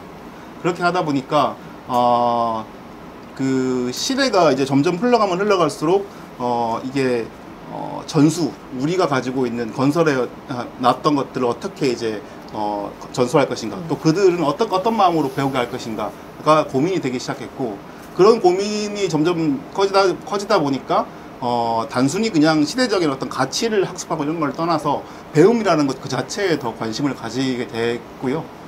그리고 근데 그 배움이라는 것들이 여기에서 썼지만 지금의 한국 사회에서의 배움이라는 것은 사실상 거래거든요. 그러니까 모든 것들이 거래가 돼요. 글쓰기도 그렇고, 심지어 웨딩 플랜도 그렇고, 모든 상황들에서 자기가 필요한 것들을 돈을 주고 배워야지, 학원 가서 배워야지만 배움을 할 수 있는 시대가 돼버렸잖아요. 그런데 그런 게 아니라 우리가 정말 배우는 것은 내가 왜 배울까요? 그냥 이제 나를 개발하고 나를 더 진화시키고 이런 문제가 아니라 지금 배우기 전에 나와 배우고 난 뒤에 나는 다를 것이라는 기대가 있기 때문에 배우는 거잖아요. 그런 배움이라고 하는 것은 단순히 어떤 목적적인 배움이 아니라 나 자신에 대한 성찰, 나 자신에 대한 변화, 또 다른 나를 보기 위한 어떤 기대를 가지고 배우는 것인데, 그렇다고 한다면 이 배움이라고 하는 것은 거래가 아니라 정말 나를 위해서 누군가를 찾아가서 그가 가지고 있는 무엇을 내 것으로 만드는 과정일 거라고 저는 생각을 하거든요. 그런데 지금 우리 사회가 어느덧 갑자기 꼰대론이 등장하고 역꼰대들이 등장하고 서로가 뭔가를 배우려고 하지 않고 계속 서로를 적대하면서 저 사람이 나에게 어떤 피해를 끼칠 것인가, 나에게 무슨 가해를 가할 것인가를 감시하고 서로 이렇게 옹성거리고 있는 그런 모습들이 너무 강한 거예요. 그러다 보니까 모두가 파편화돼서 각자 도생하는 그런 사회가 돼버려서 만남과 토론과 대화, 그 다음 과정에 등장하는 배움이라고 하는 것이 어떻게 보면은 2024년 지금 한국 사회에서 가장 필요한 가치가 아닐까라는 생각을 저는 개인적으로 좀 했고, 그런 생각 안에서 이 글을 썼던 것 같습니다. 네, 그러시군요. 네. 근데 이게, 저도, 예를 들면 저도 이제 기성세대가 됐고, 기존에 새로 올라오는 세대들은 이제 아버지를 부정하면서 자기가 또 아버지가 되어가는 게 또 우리 삶이잖아요. 네네네. 그런데, 그러니까 그렇게 기성세대를 부정하고 이런 거 되게 좀 자연스러운 거라는 생각이 들어요.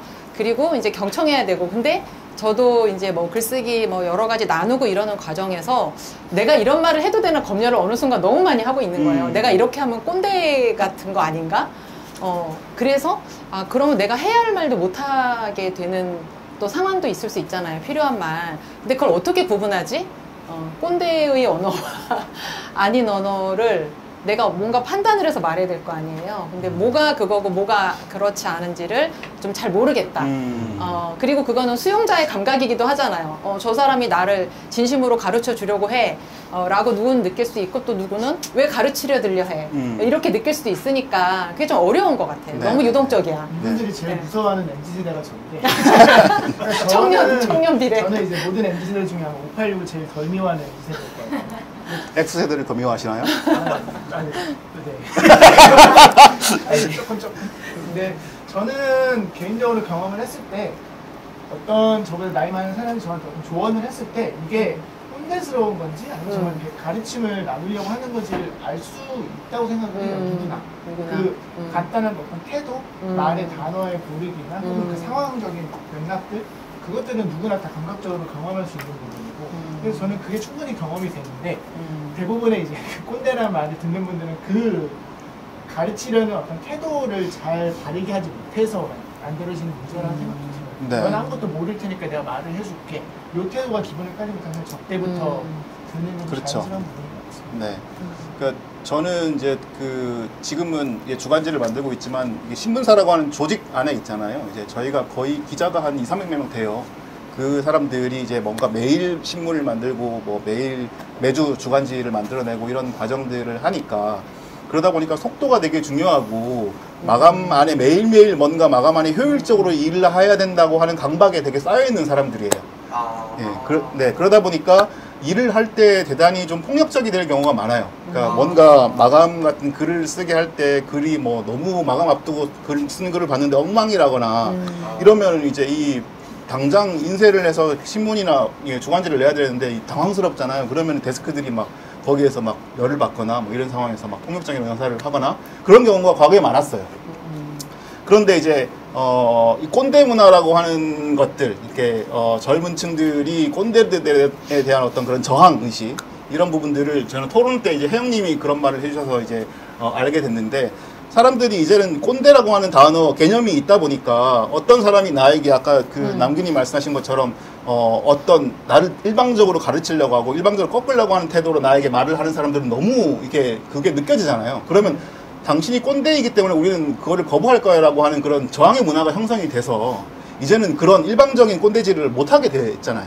그래서 이건 대단히 장점인 것 같아요. 이런 어떤 하나의 담론이 생겨서 저항막이 생기는 것. 왜냐하면 상대적으로 이 어떤 상대적 약자인 거잖아요. 어떤 지위나 뭐 여러 가지 점에서 권력이 없는 사람들이 권력이 있는 사람들에게 꼰대다라고 이제 지명하면서 이야기를 할 수 있는 것이니까.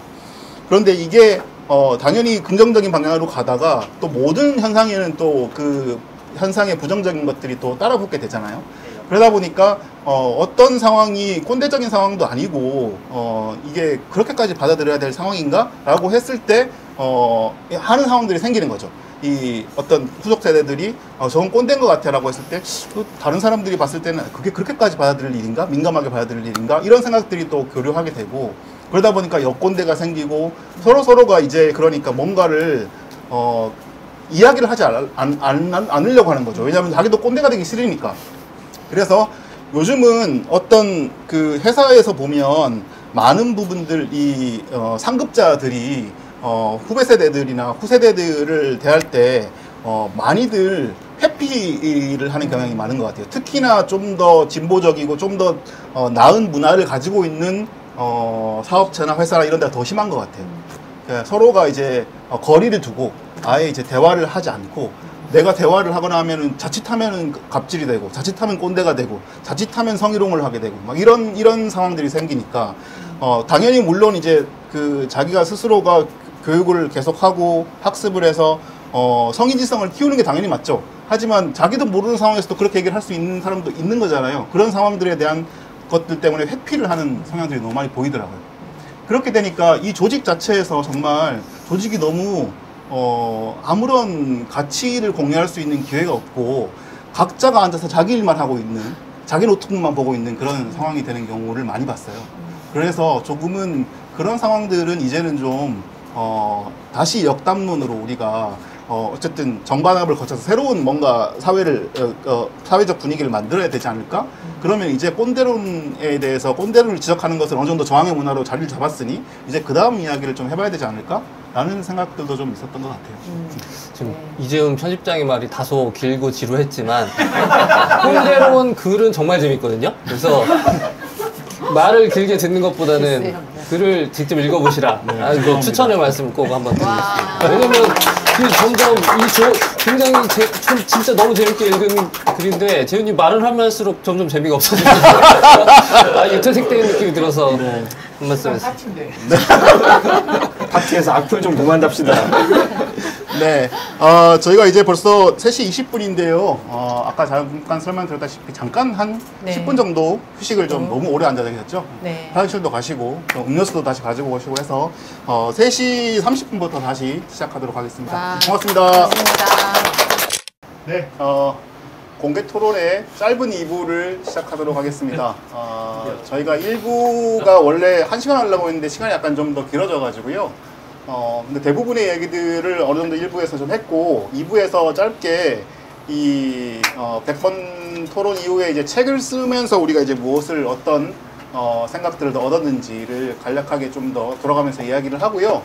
그리고 이제 저희 소정의 책을 제공받은 상품이 있어서 추첨하는 행사를 하고 4시 프리토크로 넘어가도록 하겠습니다. 그 4시 프리토크부터는 촬영이 없어서 손예림 PD님도 여기 앞에 오셔가지고 같이 이야기를 할 수 있을 것 같습니다. 일단 저희가 그 최소한의 시민이라고 하는 책을 쓰고 이게 토론을 하고 난 뒤에 달라진 저희도 있겠지만 또 책을 쓰면서 달라진 저희도 좀 있을 것 같아요. 그래서 책이라고 하는 것이 이제 토론의 제곱, 아까 이제 그 은유쌤도 잠깐 말씀하셨는데 글을 쓰는 거에 대해서 이제 글쟁이들의 스타일이 여러 가지가 있는데 미리 이렇게 글을 어떻게 쓸 것인지를 다 세팅해놓고 쓰는 사람이 있고 글을 쓰는 과정에서 생각들을 더 확장시켜가는 분들이 있는데 여하튼 이제 이 토론 과정을 통해서 이제 거기에 나와 있는 주제를 글로 쓰면서 더 많은 생각들이 진화되거나 더 확장되거나 한 것들이 좀 있을 것 같아요. 그래서 혜영님은 일단 그 2가지 주제를 장애 담론과 동성혼 담론을 글을 쓰시면서 토론 이후에 좀 어떤 것들이 달라졌고 글을 쓰면서 더 생각이 확장되거나 늘어난 것들 이런 네. 것들은 어떤 것이 있는지 좀 말씀을 좀 해주시죠. 네. 사실 저는 토즐에서 아마 저희가 연재하는 거를 보신 분들은 느끼시겠지만 각자 약간 캐릭터들이 있거든요. 근데 페르소나라고 할까요? 근데 저는 그걸 잡는 게 좀 힘든 쪽이었었어요. 그러니까 아무래도 제가 이제 지금이야 그 감투를 내려놨지만 이제 국회의원을 하면서 동시에 이 토즐을 하고 있었기 때문에 아무리 편하게 토론을 하겠다, n분의 1로 토론을 하겠다고 마음을 먹어도 가지고 있는 공적인 포지션이라고 하는 게 사라지는 게 아니다 보니까 되게 어떤 논쪽 내지는 당론과 내가 가지고 있는 생각 사이에 차이가 있다든가 아무튼 그런 경우에 이걸 톤 조절하는 걸 늘 되게 좀 어렵게 생각했었거든요. 근데 이제 글을 쓰면서도 비슷했던 게 아무래도 이제 장애 이슈가 됐든 아니면은 그런 성소수자 인권 문제, 뭐 동성혼 문제가 됐든 되게 제가 가지고 있는 입장이 엄청 강하게 있고 그걸 캠페인하다 보니까 글을 쓰는데 자꾸 그 뭐라 그러죠? 팜플렛이라고 하나요? 그런 경문이 되는 거예요. 약간 그런 이제 국회 5분 발언 같은 글이 자꾸 돼가지고 이제 그게 아니라 뭔가 이 토론을 통해서 이제 전혀 다른 생각을 갖고 있거나 아니면 아예 이 주제에 대해서 기본적인 지식이 없는 사람들도 읽을 수 있는 차원에서 말하고 써야 된다라고 하는 거를 이제 엄청나게 물론 5분 발언을 할 때도 그런 걸 생각하기는 하지만 국회의원으로서 말하기가 아니라 정말 그냥 한 사람으로서 왜 이런 관점을 이제 내가 가지고 있는지 그리고 상대 의견이라고 하는 것에 대해서도 내가 고려는 해봤지만 그럼에도 불구하고 왜 이런 부분에 대해서 생각해 봄직한지를 엄청 플랫하게 쓰느라고 사실은 엄청 노력했었고 이제 그러다 보니까 더 글을 금방금방 써내는 다른 토즐 멤버들에 대한 존경심 같은 것도 좀 많이 생기기도 했고, 네, 그랬었습니다. 네, 공적인 말하기가 참 어려운 것 같아요. 그 장애담론에 관련해서 토론을 하시면서 네. 혹시라도 여기 그 토론 멤버들은 대부분 저는 장애인입니다만 비장애인이잖아요. 맞아요. 그러면서 이제 비장애인들과 토론하면서 혹시 생각했던 심지어 토론에 즐거운 멤버들도 이런 편견들은 가지고 있구나 혹은 약간 이런 선입견이 있구나 이런 생각들을 하신 적은 혹시 있으셨나요? 그러니까 그때 저희가 장애담론 토론을 할 때 장애담론에 대해서 토론합시다 이렇게 한 게 아니라 우영우가 되게 인기가 있었고 그 우영우라고 하는 드라마를 통해서 촉발된 공적인 얘기들이 막 있었으니까 이제 그걸 가지고 이제 토론을 하면서 자연스럽게 우영우 얘기가 이제 그런 대한민국의 장애 담론 내지는 장애 인권의 현실 이렇게 이어지는 토론이었던 거잖아요. 근데 이제 저는 사람들이 작품에 대해서 말하는 거는 그래도 이제 편안하게 여러 가지 얘기를 하는데 근데 딱 이제 현실의 장애 담론으로 이제 들어가면 훨씬 뭐라고 해야 될까요? 평면적인 얘기가 되는구나라는 생각은 좀 했던 것 같아요. 네, 그러니까 역시 같이 살아본 경험이 많이 없잖아요. 그러다 보니까 이제 장애인을 차별하자는 주장을 할 수 있는 사람은 이 자리에는 없으니까 그럼 이제 차별하지 말자는 주장들이 반복되는 것 이상의 어떤 얘기들이 나오지 않는구나라는 생각을 하기는 했던 것 같아요. 그러니까 예를 들면 그런 발달장애인 커뮤니티에서 같이 사는 사람들끼리 우영우 얘기를 하면 작품 얘기보다 사는 얘기를 위주로 하게 되니까 근데 이제 아무래도 같이 살지 않는 사람들 입장에서는 우영우라고 하는 어떻게 보면 이제 가상의 얘기잖아요. 근데 이제 그걸 가지고 장애 얘기를 하게 된다는 구조적인 차이를 되게 많이 느끼긴 했던 것 같아요. 근데 저희가 이게 되게 고민스러운 부분 중에 하나잖아요. 이제 정체성의 어떤 그런 관련된 이 정치 담론을 이야기를 할 때 정체성과 관련되어 있는 당사자들만 이런 목소리를 낼 수 있는 것이냐 아니면 맞아요. 당사자, 미당사자들도 같이 목소리를 내는 데 있어서 어떤 태도를 가지거나 어떤 생각을 해야 되는 거구나 이런 그 되게 어려운 이 과제들을 안게 되는데요. 그러다 보니까 이제 당사자성이라는 것에 대한 고민들, 거기에서 이제 당사자들은 할 수 있는 고민들이라는 것들이 없을 수 없고, 당연히 그 안에서 경험하지 못한 이야기들을 또 하게 되는, 담론적으로 하게 되는 사람들이 생길 수 있고, 그러다 보니까, 우영우를 얘기하면서 또 이제 토론 과정에서 그런, 비당사자로서 생각했던 것들이 좀 있었던 것 같기도 하고요. 거기에서 아마 좀 약간의 거리감이나 이런 것들도 좀 느끼실 수 있지 않았을까 네. 생각도 좀 듭니다. 그 글을 잠깐 소개를 드리자면, 그러니까 그 우영우 드라마는 다 많이 보셨을 거 아니에요. 근데 그걸 보면서 약간 이상화된 그 자폐인에 대해서 우리가 알게 됐어요. 그래서 좀 그런데 혜영님은 그 드라마 속에 이상화된 그 자폐인의 모습이 아닌 실제 우리가 그 현실 세계에서 만날 수 있는 자폐인들 그 사이의 간극에 대해서 가장 적절하게 짚어낸 그런 글이었던 것 같아요. 우영우 관련해서 당시에 굉장히 많은 담론들이 만들어졌는데 제가 보기에는 저희 책에 들어있는 혜영님의 그 글이 그런 부분들을 그 예민할 수 있고 좀 어떻게 그 받아들여야 될지 사실 갈피가 좀 안 잡히는 부분이 저도 있었는데 그 글을 보고 좀 이해가 잘 됐던 것 같아서 추천을 드립니다. 이런 거. 오, 저런 사람이 아닌데. 오늘 좀 칭찬을 하니까 되게 이상하시네요. 되게 어색하네요. 되신 제가 거예요? 뭐 칭찬바라면 이래. 안 하겠습니다. 나가자는 질문들 중에 제가 꼽은 게 그런 게 있거든요. 토즈를 2년 동안 하면서 나는 무엇이 달라졌나? 근데 이 두 분은 확실히 좀 사람을 조금 좋아하게 되시는 사람들과 저를 왜 자꾸 싫어하는 거 많은 사람들. 네. 하지만 가장 싫어하는 거 많은 건 본인이라는 거 알게 됐잖아요. 그걸 좀 새로 알게 된 거예요. 아, 맞아. 그러니까 저희가 토론을 하면서 이제 많은 것들을 서로에 대해서 알게 되는데, 이렇게 저희 이제 7명이 됐지만, 7명에서 가장 싫어하는 게 많은 사람이 누구냐라고 하는 이야기를 한번 해본 적이 있어요. 그 배틀에서 강남규님이 자랑스럽게도 1위를 차지하였습니다. 뭘 싫어하시죠? 대표적으로 싫어하는 게 뭐죠? 지금 제일 싫어하는 건 여름이고요. 그 다음은 한여름이고요. 그 다음은 늦여름이고요. 아, 여름 참을 수가 없네. 뭐 싫어하는 거, 왜 이런 질문을 저한테 하신지 모르겠는데. 싫어하는 거 아닙니다. 저 좋아하는 것도 많고요. 싫어하는 것도 그렇게 많지는 않고. 네, 방금 망원역 화장실에는 왜 갔다 오셨어요? 아니, 화장실을 안 가도 되겠지 하고 있었는데 쉬는 시간이 끝나갈 때쯤에 갑자기 소변이 말아서 갔다 왔습니다. 왜 이런 질문 왜 자꾸 하시는 거예요? 아, 근데 이게 되게 그 휠체어 당사자분들이 엄청 많이 하시는 경험인데 이 동네는 지금이야 막 이렇게 삐까번쩍해지기는 했지만 나름 사실 맨날 비 오면은 침수되고 그래서 이제 유수지 있고 이런 동네라서 엘리베이터 있는 건물이 거의 없어요. 그리고 여기는 저희가 들어오면서 막 2천만 원 들어서 아예 벽을 터서 공사를 해서 화장실이 이제 휠체어 접근이 가능하게 만들었거든요. 근데 이런 곳이 없어요. 그러다 보니까 그러니까 휠체어 장애인들 타시는 분들의 경우에는 다 지하철 화장실 가시거든요. 그래서 지금 일종의 장애 체험을 하신 거예요.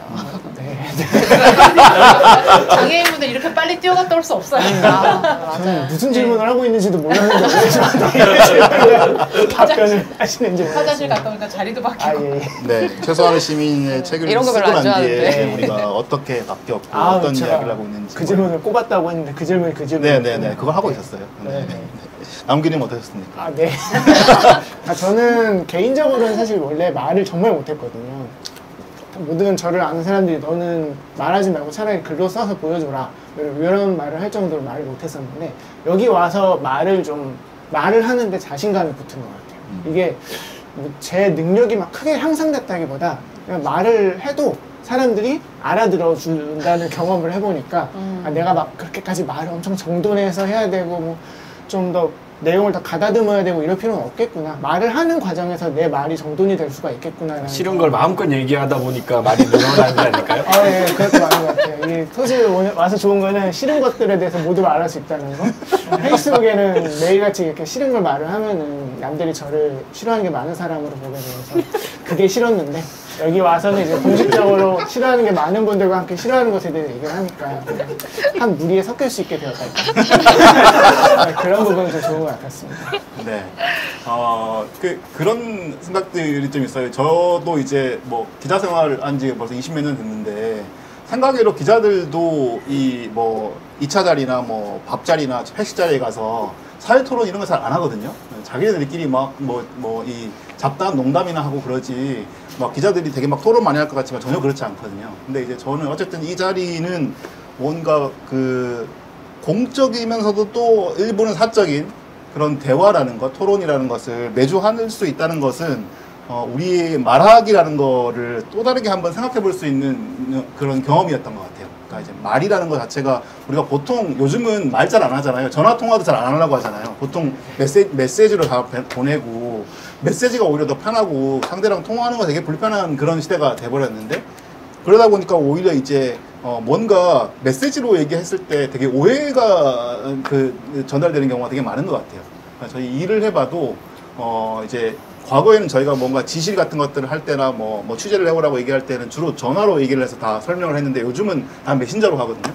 그러다 보니까 막 이 아래위 사이에서 막 오해도 많이 생기고 그런 경우가 많아서 여하튼 여러분들도 모두가 각자 이 모바일 폰을 가지고 있는 시대이긴 하지만 직접 만나서 뭔가 대화하는 그런 모임을 주변에 본인 친구들하고 한번 만들어 보시면 좀 다른 경험들을 하실 수 있을 거예요. 그러니까 그게 꼭 이런 정치 사회적인 쟁점을 가지고 있는 토론이 아니더라도 만나서 대화한다는 것 자체가 되게 의미가 크다는 것을 지금 시대에 좀 같이 생각을 좀 해봤으면 좋겠다라는 생각이 듭니다.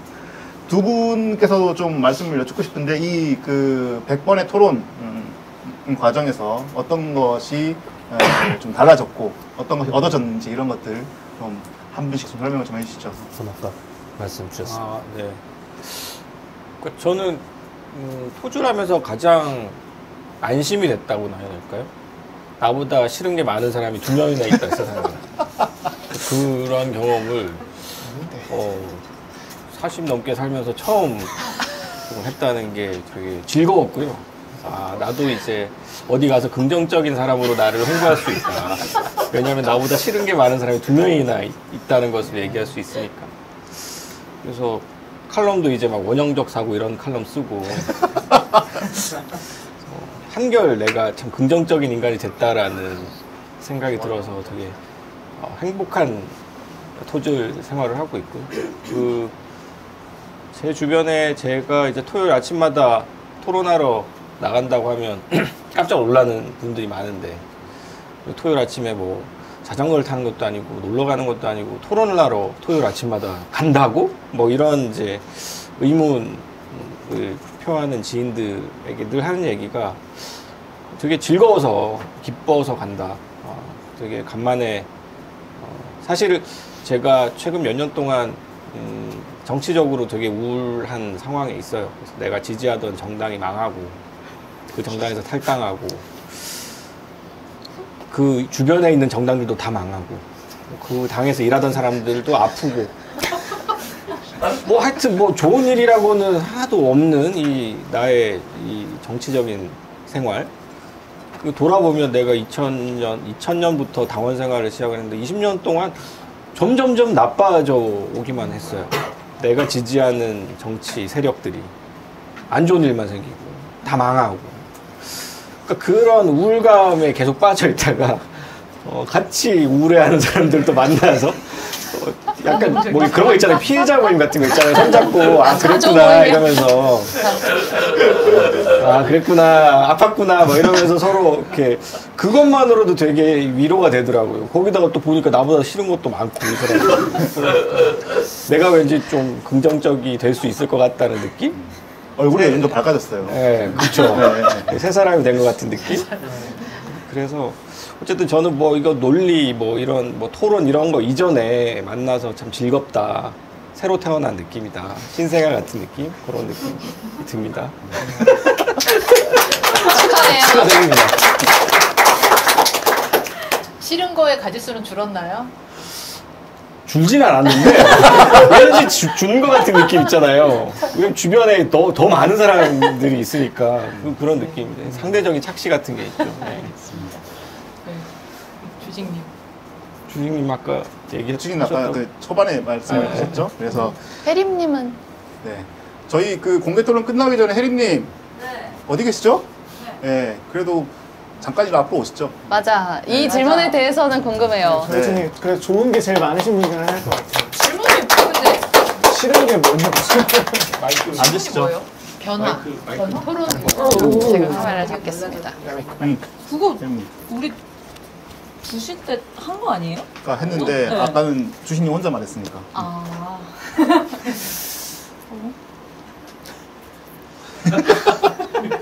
노래라도 저희가 대신 말해드릴까요? 술이 한 잔 전 들어가야 사실 토론을 안 했고 거의 안 했고 관찰자로서 역할을 했고요. 그래서 이 책에 제가 생각한 어떤 그 관찰자로서 이 사람들을 바라보면서 느낀 점, 그리고 바라보면서 내가 변화한 점을 사실은 특권으로 프롤로그에 집어넣었습니다. 그래서 아마 보신 분은 다 제 대답을 알고 있지 않을까 싶은데, 안 읽고 오신 분도 많아요. 네. 근데 이제 뭐 물론 그 최소한의 시민이라는 타이틀이 출판사에서 이제 지정한 것이긴 하지만 그래도 제가 프롤로그에서 엮었거든요. 내가 최소한의 시민이다. 내가 토론을 하면서 최소한의 시민이 됐다. 그것은 무엇인가? 나도 이제는 조금 더 말할 수 있게 되어서 말을 하고 싶어서 조금 다른 반론을 제기하고 싶기도 하고, 이 사람들이 얘기를 할 때 나도 동참을 하고 싶어서 입이 실룩거리는 그런 나가 최소한의 시민이다. 의견을 드러내고 싶은 나. 저는 그게 제 변화입니다. 네. 네.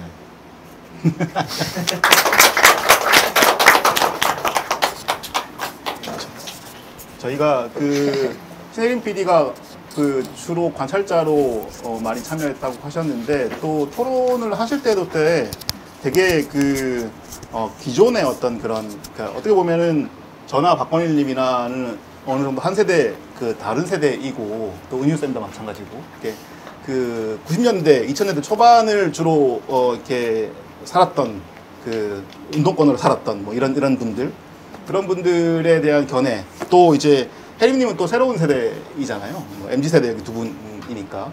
그러니까 전혀 그 세대적 차이라는 것들이 없을 수 없고, 어떤 하나의 관점을 볼 때 있어서 혜림님이 가지고 있는 어떤 그런 힘, 이야기의 힘들이 있었던 것 같아요. 그래서 저희가 많은 것들을 배울 수 있었고, 이게 되게 폐쇄적으로 생각했던 그 생각들, 그리고 이제 후세대하고의 어떤 그 교류에 대한 두려움들, 이런 것들이 좀 쉽게 무너질 수 있게 만들어준 그런 계기를 제공해준 게 혜림님이지 않았을까, 이런 생각이 좀 들고요. 분위기가 급격히 또 진지해지네요.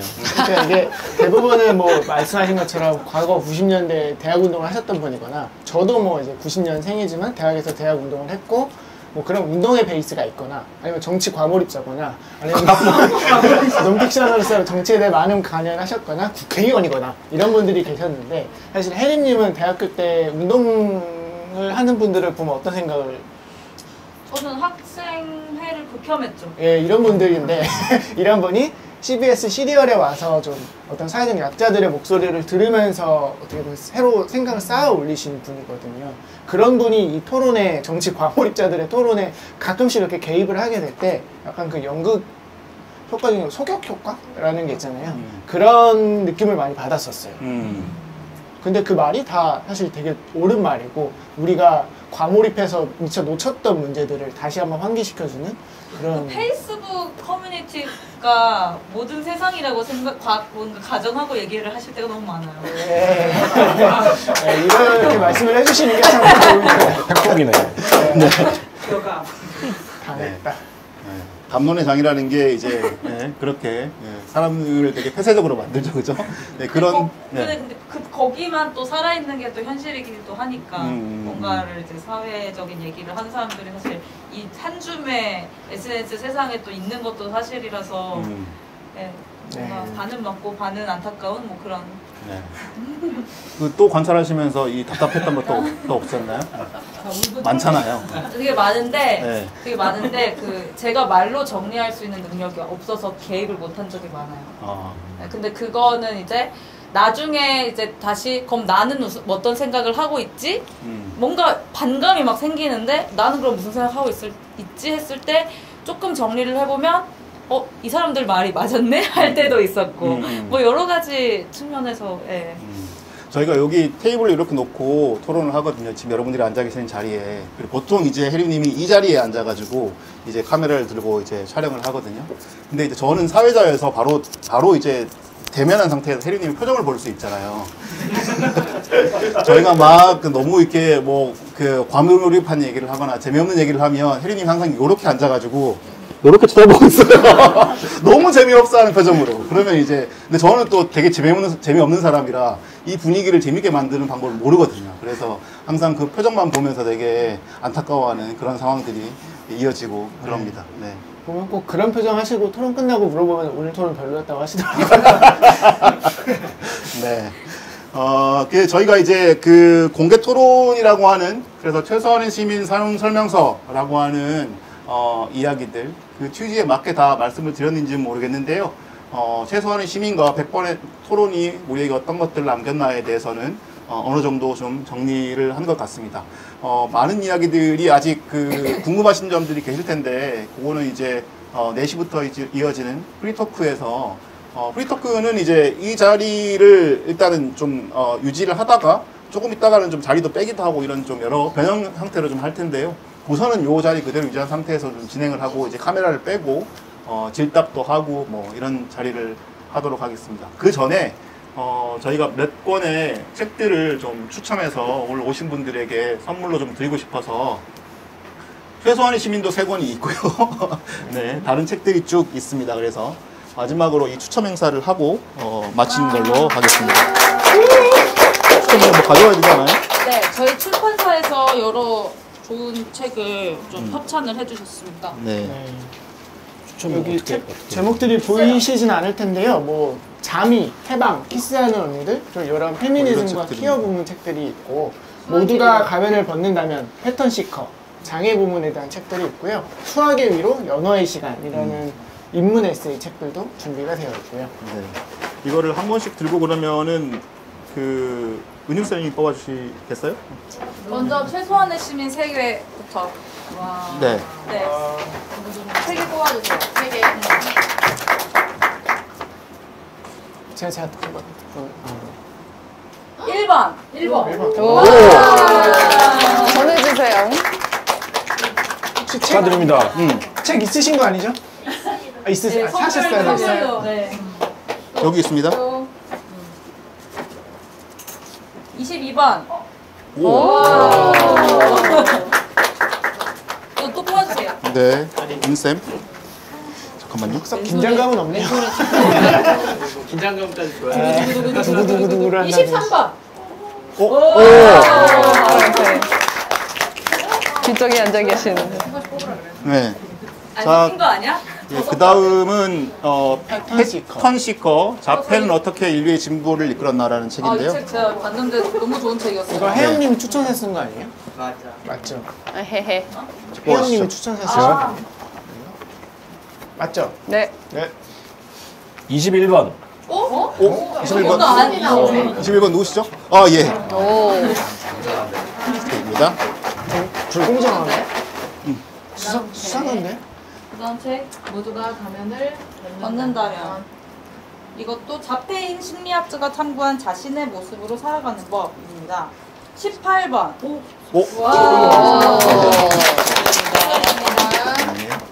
그 다음은 키스하는 언니들 12명의 키어가 소개하는 제법 번듯한 미래라는 인터뷰집입니다.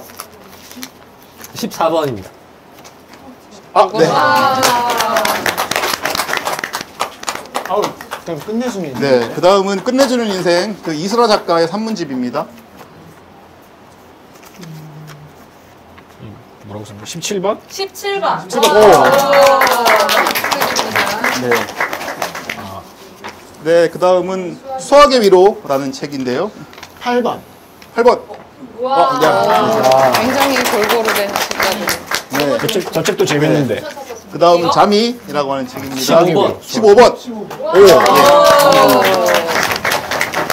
혜린님 하나 네, 이제 2권 남았습니다. 네, 연어의 시간. 9번. 9번. 예, 있습니다. 마지막. 세훈님 마지막. 네, 은유님. 해방. 마지막. 16번. 가셨나요? 가셨나 보다. 16번? 네. 아, 유리님 아니야? 뭐 없으면 없는 거. 10번입니다. 오, 예. 축하합니다. 있습니다. 네. 주시죠. 네. 그렇습니다. 아쉽게도 끝났네요. 네. 아쉬운 분들은 아까 말씀드렸지만 한겨레 21로 네, 아쉬움을 달래는 방향으로 하시고요. 네, 공개 토론 여기까지 하겠습니다. 저희 조금 있다가 4시부터 프리토크에서 만나 뵐게요. 고맙습니다. 1분 남았는데. 1분 남았나요? 네. 10분 더 지금 4시 10분에 시작할게요. 네.